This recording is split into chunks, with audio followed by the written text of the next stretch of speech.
Friends, আমি doctor Suman Kanjilal. আমি আজকে একটি পরিচিত গাছের গুণাবলী সম্পর্কে আলোচনা করছি।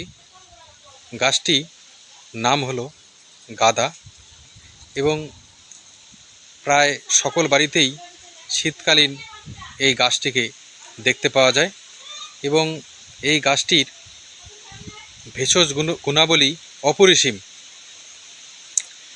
এই গুণাবলী সম্পর্কেই আপনাদেরকে কিছু আমার জানা তথ্য তুলে ধরছি।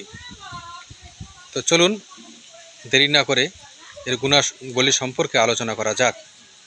গাঁদা ফুলের অপরূপ সুগন্ধের জন্য এটি থেকে বিভিন্ন ধরনের সুগন্ধি তৈরি হয়। গাঁদা ফুলে থাকা অ্যান্টিঅক্সিডেন্ট ও ফ্ল্যাভনয়েড নামক উপাদান মানবদেহের ক্যান্সার কোষের বৃদ্ধি প্রতিহত করতে সক্ষম। গাঁদা ফুলের অ্যান্টিঅক্সিডেন্ট দেহের রোগ প্রতিরোধ ক্ষমতা বৃদ্ধিতে ভূমিকা রাখে এবং শরীরকে টিউমার হতে রক্ষা করে। শরীরে কোথাও কেটে গেলে গাঁদার পাতা দিয়ে পিষে লাগালে রক্ত পড়া ও ক্ষত ভালো হয়ে যায়।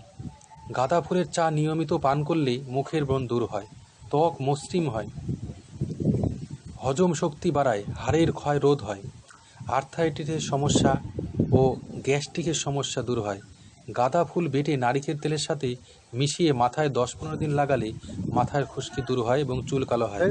এইভাবে যদি কেউ দেহের কোনো সেতির মধ্যে লাগায় তাহলে খুব তাড়াতাড়ি সেতি ভালো হয়ে যায়। এবং গাঁদা ফুল শুকিয়ে পুড়িয়ে ছাই দিয়ে নিয়মিত দাঁত মাজলে দাঁতের গোড়া শক্ত হয় এবং মুখের দুর্গন্ধ দূর হয়। মুখের ঘা থেকে খুব তাড়াতাড়ি রক্ষা পাওয়া যায়। আজ গাঁদা ফুলের এইটুকু গুণাবলী সম্পর্কে আমি আলোচনা করলাম। পরবর্তী ভিডিওতে আমি এর বিস্তৃত গুণাবলী নিয়ে আলোচনা করব। তাহলে আজ এই পর্যন্ত। Please subscribe my channel. হ্যাঁ, হ্যাঁ।